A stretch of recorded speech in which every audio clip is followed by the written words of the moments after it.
Hello folks, I'm Alex, this is Alex Unabridged, and today I've got a bit of a book haul for you, so let's crack on, shall we?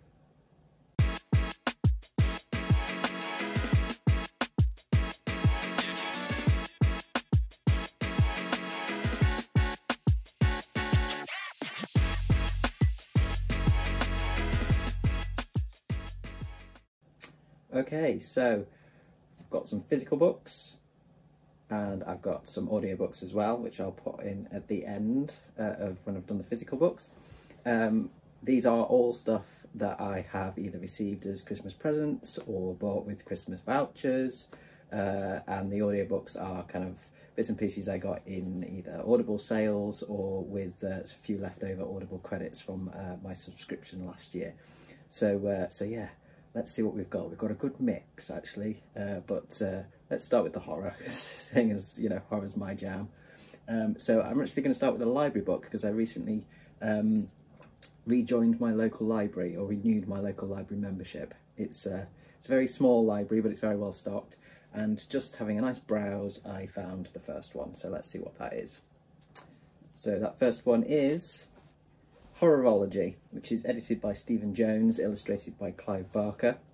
This is a book of short horror stories that, from flicking through, seem to kind of run the gamut of horror kind of subgenres and settings, and, you know, kind of creatures, monsters, ideas, all that kind of stuff. Yeah, it's got a mix of authors in it. It's got some Clive Barker. I do like a bit of Clive Barker. It's got some Ramsey Campbell in it, which I'm interested to read because I've just watched CriminOlly's video on The Doll Who Ate His Mother by Ramsey Campbell, which piqued my interest. So I'll be interested to read some of Ramsey Campbell's writing. It's got some Kim Newman in there, who wrote Anno Dracula, which I haven't read but is on the TBR. And it's got some stuff from Muriel Gray, who I've come across before, and Mark Samuels, who I've come across before, and lots of other writers that I haven't as well come across before. So this one will be a nice little thing to dip into and try some new writers. But I'm going to have to be relatively speedy with it because it's a library book and I've only got 3 weeks. In fact, I've got less than 3 weeks now because I've had it for a bit. So I need to crack on with this one. So yeah, that's number one. Okay, into the Christmas presents now. So the first one that I got for Christmas was Things Have Gotten Worse Since We Last Spoke and Other Misfortunes by Eric LaRocca.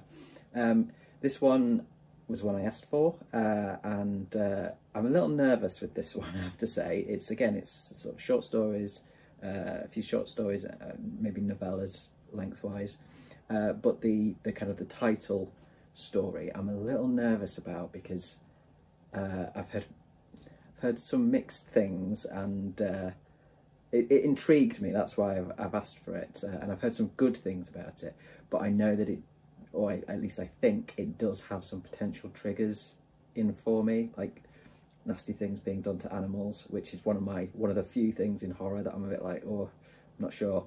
So we'll see if I can deal with this or not. But I'm just trying to broaden my my reading on other more modern horror writers. And this was one that I'd heard a lot about, so that's why this one was on the list. So I'll report back when I've read this one. But yeah, it'll be an interesting experiment to see quite how much I can take, essentially, when it comes to stuff like that. Okay, next up we have Japanese Ghost Stories by Lafcadio Hearn, I'm not sure how you pronounce his first name. This one's been on my TBR for a while.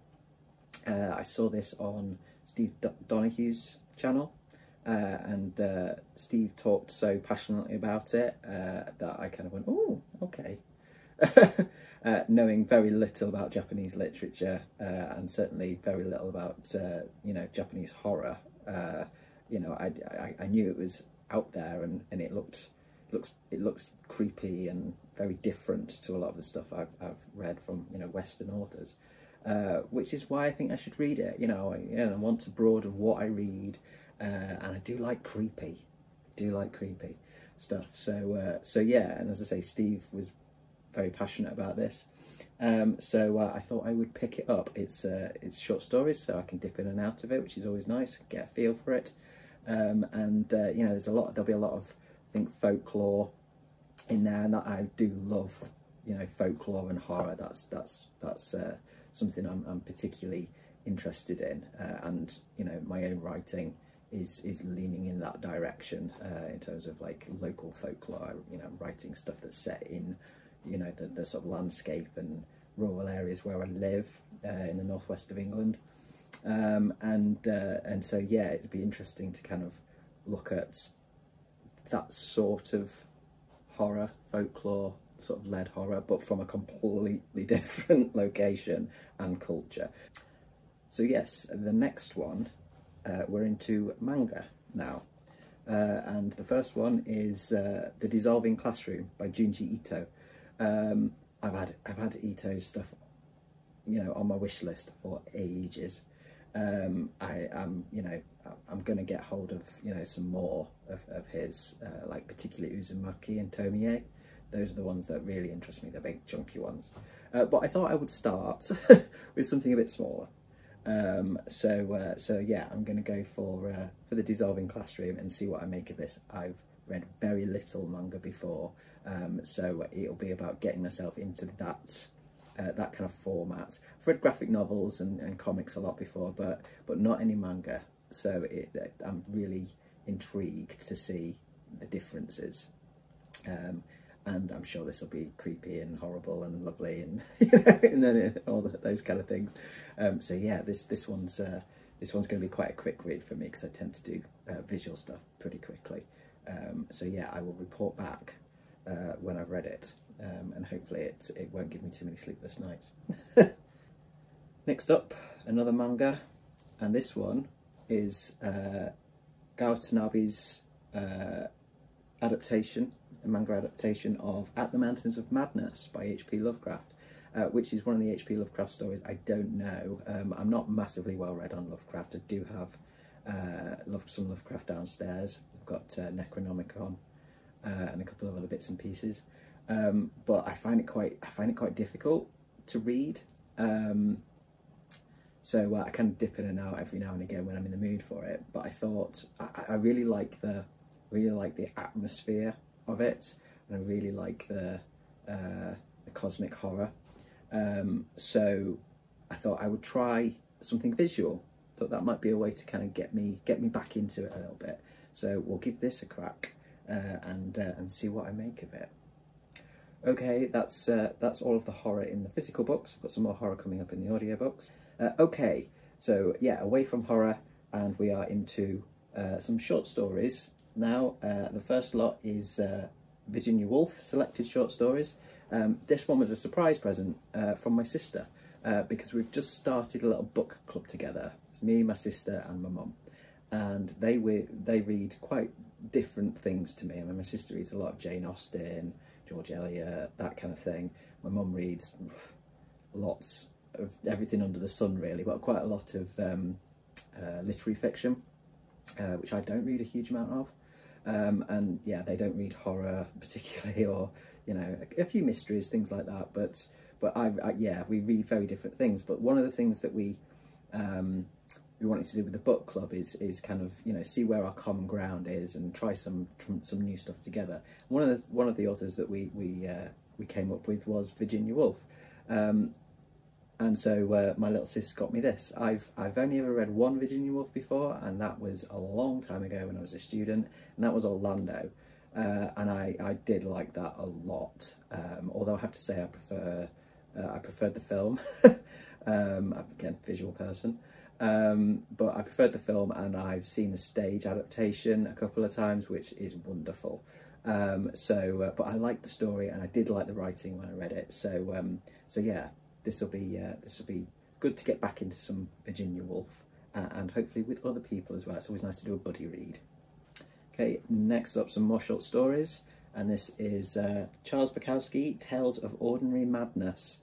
You know, the little quote on the front here is "A dirty realism from the godfather of low-life literature," which sounds right up my street. I've never read any Bukowski before. I know he's got a bit of a reputation, but this interests me just in terms of that kind of period of literature and the, you know, looking at a different sort of take on and side of kind of the sort of American underground of that time.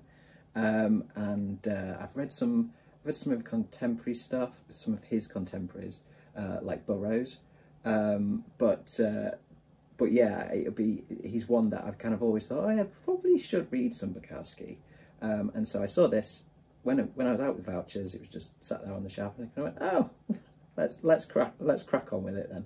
And again, short stories, you know, good for if I've got limited time. And also, as I say, I'm trying to write short stories, so I'm trying to immerse myself in lots of different short stories to kind of see how the format works or can work, you know, and how different authors use that to their advantage. So yeah. Okay, next one, more short stories. This time from Neil Gaiman. Got The Fragile Things. I haven't read much Neil Gaiman in terms of his short stories and novels. I've read his comics and graphic novels, like Sandman, and I like some of his Marvel stuff as well. Actually, like the Eternals that he did, I really enjoyed. But I started American Gods years ago, but it was when I wasn't a big reader, and I kind of got distracted by something else, work or something else shiny off into the distance. And never went back to it, and I really should. But I thought I'd get this, and I can get myself back into kind of, you know, Neil Gaiman's style and writing and stuff, and just his imagination, things like that. He's usually so imaginative. Get back in with some short stories, and then hopefully that will lead me back into kind of wanting to pick up American Gods again. So yeah. Okay, still on the short story theme, we have got Ray Bradbury, The Illustrated Man. This was a browsing purchase. I have no clue about what I'm going to read really. I've read Fahrenheit 451, and I've got something Wicked This Way Comes on the shelf, which I bought a little while ago, I think last year, which I haven't got to yet. But yeah, he always, again, another imaginative writer, and again, short stories.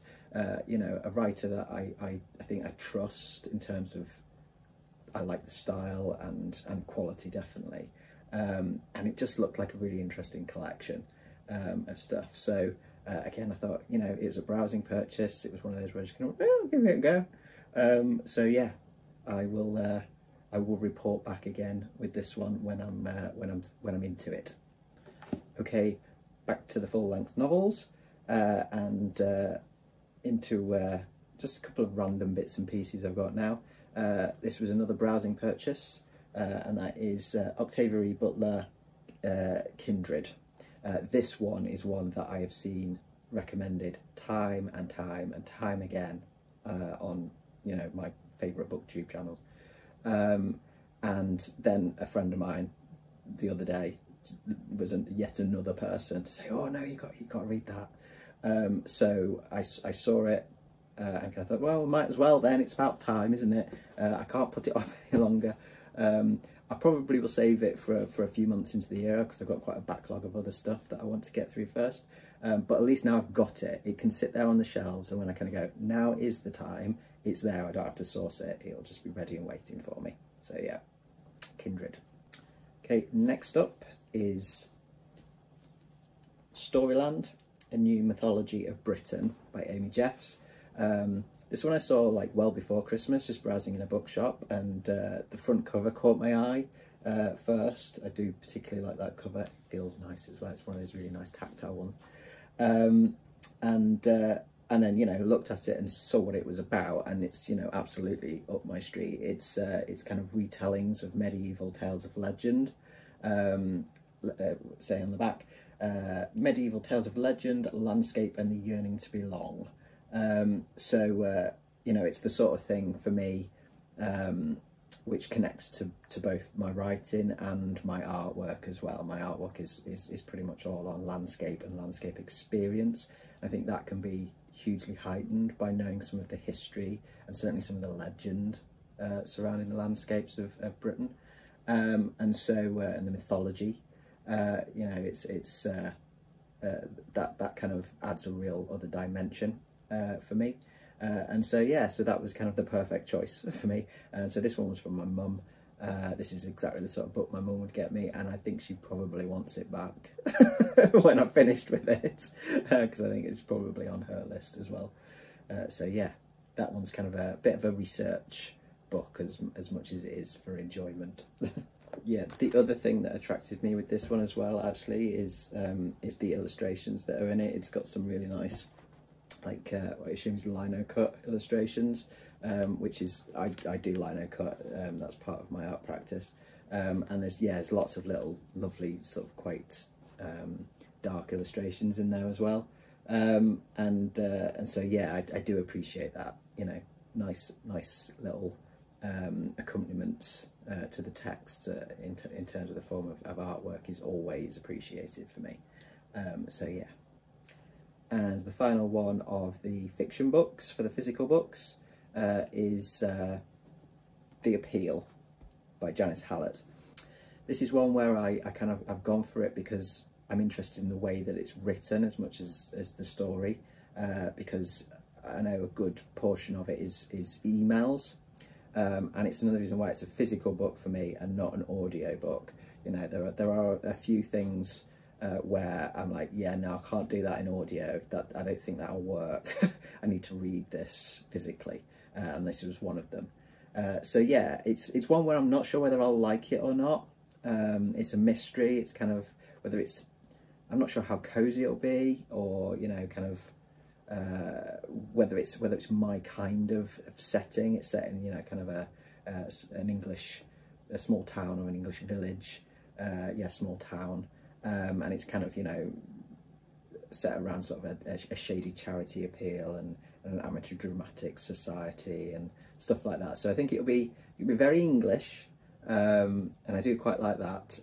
It's just you know, whether it's amusingly and charmingly so, or whether it's a bit cringeworthy so, we'll see. But yeah, it's definitely one that I think will be useful in terms of looking at how a story is written using different formats, certainly sort of modern formats like emails.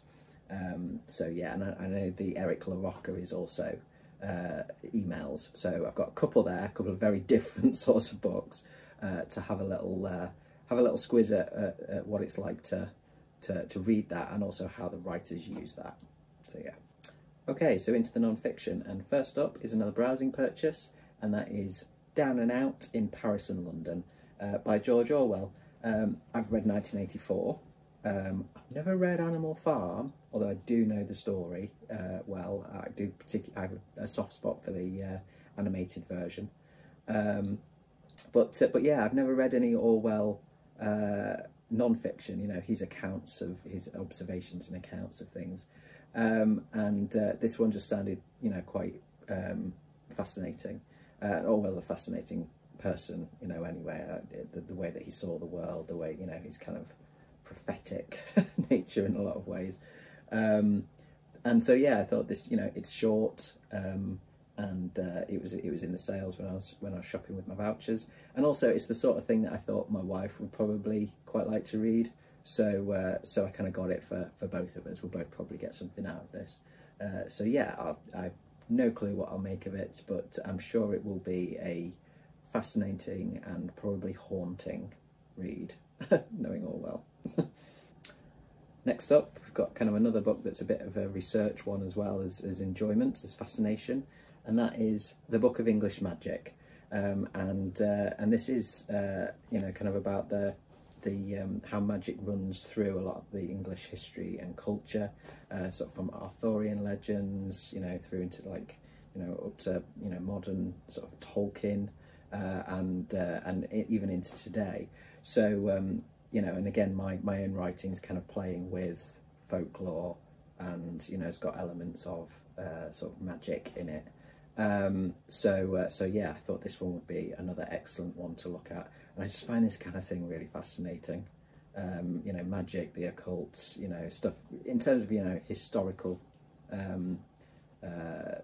perspectives and you know, how it's influenced cultures. So yeah, this one should be a good read. I'll probably dip in and out of this. This one also is like one of those where it's, you know, kind of full of illustrations and, you know, little symbols and tables and, you know, kind of little bite-sized bits of information. So it's kind of, you know, so you've got lots of little kind of nice bits of layout, like little illustrations and kind of little information boxes and stuff like that. And I always find that really helps, especially in non-fiction books. If it's just like walls of text, I can kind of tune out a little bit, but it kind of, if it breaks it up nicely and kind of gives you little kind of tidbits to go off to, away from the sort of the main narrative, so to speak, that keeps my attention a lot better. So yeah, so this will be a good one to dip in and out of, and hopefully learn some stuff that I can apply to my own artwork and my own writing. So yeah. Okay, down to the penultimate one. This one's a big one, and this one is Paperbacks from Hell by Grady Hendrix. This one I had flicked through numerous times in a bookshop, and so therefore it had to go on the list, on the Christmas list. And I've read only one of Grady Hendrix's own novels, which, if you've seen my favourite and least favourite video, you'll know that I didn't particularly like. It's in my least favourites from last year. But by all accounts, he knows his stuff when it comes to this kind of horror fiction. And this kind of I picked up because I'm hoping that it's going to be quite a nice little accompaniment to CriminOlly's recommendations and such. Olly reads a hell of a lot of this kind of sort of trashy horror. Trashy not in a bad way, but just kind of, you know, that kind of popular, quick, you know, horror books, you know, mass market stuff, and stuff that often is just weird as hell.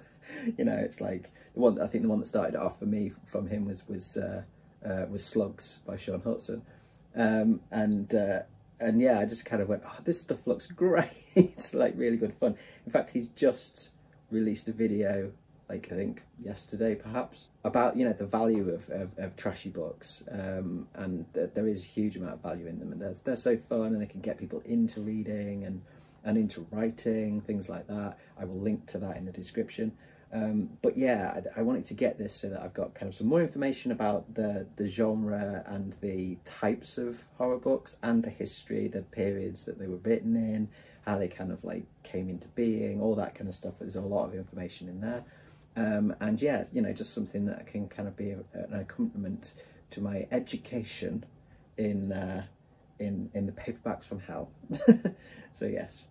I will dip into this when I'm just kind of looking for something random, and hopefully, you know, if I can get it, if it's still in print, then I should be good to go between Olly and this. And finally, on the physical books, I've got Wonder Book by Jeff Vandermeer, which is a tool really for my writing. It's the illustrated guide to creating imaginative fiction, and yeah, a pal put me onto this. And I mean, it's a beautiful book in its own right. You know, it's full of sort of graphics explaining things. You know, it's full of you know, sort of artwork and you know, kind of charts and tables, but innovatively done. You know, it's like it's infographics really and stuff like that. So it's you know, it's really nicely set out. You know, lots of big images. You know, it's one that I'll kind of go to when I'm at particular points of writing and see, you know, what tips and tricks it can offer and things like that. That's the way for me to kind of do something like that with writing. I don't want to just sit down and like read loads of text on it. I want something that's going to like really engage me and spark my imagination. And I really think that this will do that. So yeah, this one's a practical buy as much as it's just pretty. I do like a pretty book.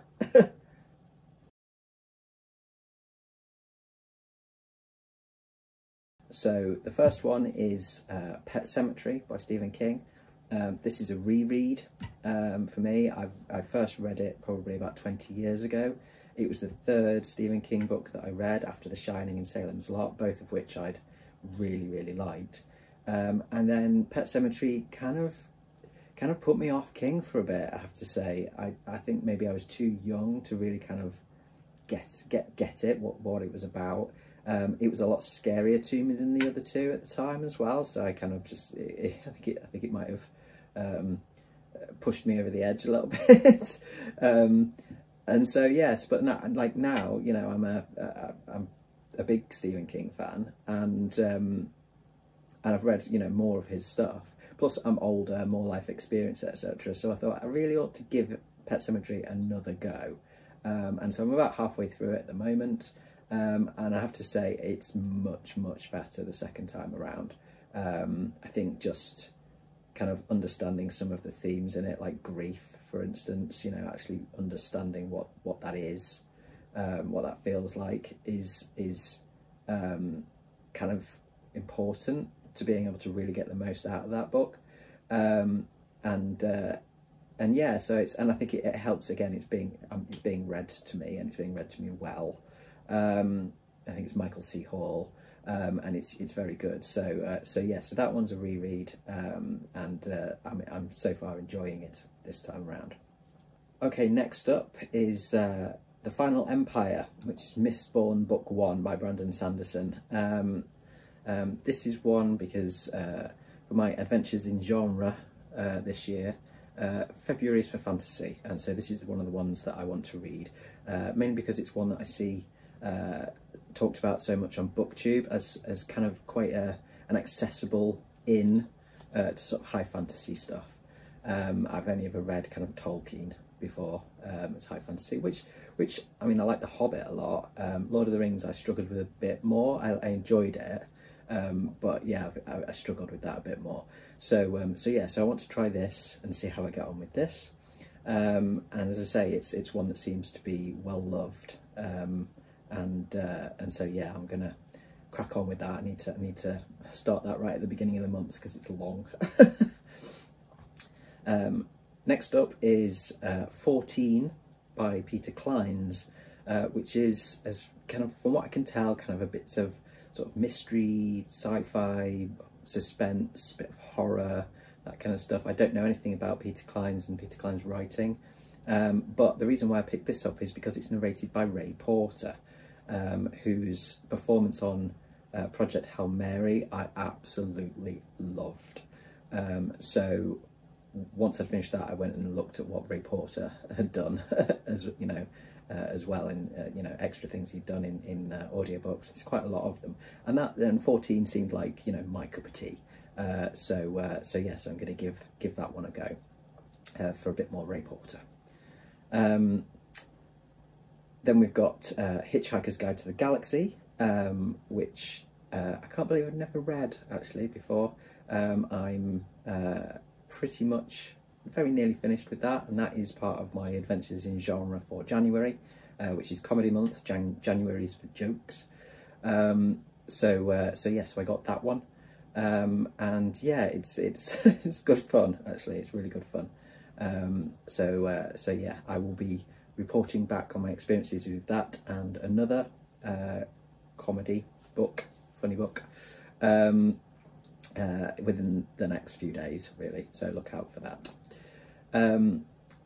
Next we've got Legends and Lattes by Travis Baldry, which is another one of the ones I'm going to do for the February is fantasy, mainly because it's so different by all accounts to something like The Final Empire. You know, its tagline is high fantasy, low stakes. It seems like it's a cozy fantasy, and completely not the sort of thing I would ever think of reading otherwise, which is why I picked it, because I really do want to just try some completely different stuff. So yeah, tune into the February edition of Adventures in Genre to see what I make of that one. Next up, we've got The Vanishing Half, this one and another one coming in a little while, Vanishing Half by Britt Bennett. This one was one that I saw recommended by Jesse of Bowties and Books, and this is part of my kind of my want, need, whatever you want to call it, to read more things by diverse authors and featuring diverse characters and stories. And The Vanishing Half has, you know, it has conversations about race, definitely, but Jesse said that it has a good representation of a trans character, and that's something I'm definitely looking for. I am trans myself, and up until recently I've not wanted to read anything that has kind of trans themes, trans characters and stuff. It was often a bit close to the bone for me. Some of the themes and stuff like that in books that deal with those kind of issues. But now I'm cool with it. So it's like, you know, it's time to start seeing what is out there and seeing what perspectives other people have got on stuff like that. That's important to me now. So I'm going to give that one a go on Jesse's recommendation. Next one up is Our Wives Under the Sea, which was a recommendation from Bookbreak, the channel Bookbreak, which has given me quite a few nice ideas of things that I ordinarily wouldn't have probably come across. This one's, I think it's listed under like genre fiction, but it seems to have kind of horror elements and mystery elements, and it sounds quite eerie, and a good queer representation as well. It's a relationship between two women. So yeah, that one's, as I say, that's one that I probably never would have picked up if I'd had a browsing. It's probably not something I've necessarily looked at. So thanks to Bookbreak for that that recommendation. Next up, we've got Pet by Akweke Emezi. I hope I'm pronouncing that okay. This was another one. This was the other one that Jesse recommended for good trans representation, and also work from a non-binary author, which is great as well. So yeah, this one's I think YA sort of teen sort of novel, fantasy, featuring a trans female young character, and just sounds fascinating in terms of the setup, the world. And it's quite a short read as well, I think. So it'd be one that I can get to easily when I don't have a huge amount of time. And finally, the last one is Dark Matter by Blake Crouch. And this one was one that's been on my TBR for ages. This one I saw in a sale and just kind of went, right, having that. And again, this sounds like my kind of thing, but science fiction, mystery, suspense, you know, sort of dark science fiction. And again, I'd seen so many good reports of it on some of my favourite channels that I thought, yeah, that's one I really need to get round to. So yeah, so that is all of the audiobooks. And that is everything I have for you today. That's quite a bit for me to be cracking on with. You know, it's going to take me a while to get through all of these. But if there's anything in particular that you've things that you've read that you've got opinions on, no spoilers, please. Or if there's things that in there that you think, oh yeah, that sounds interesting, or I like the look of that, you know, and you want me to do a little review, talk about it, etc. when I've got round to it, then do drop those suggestions in the comments. Yeah, thanks very much for watching, especially if you're still with me right now after all this time. But yeah, for me, that's everything for now. I will be back later in the week with a tag video, and also my wrap up for Adventures in Genre for January. But for now, thanks again for watching, and that's ta-ra from me.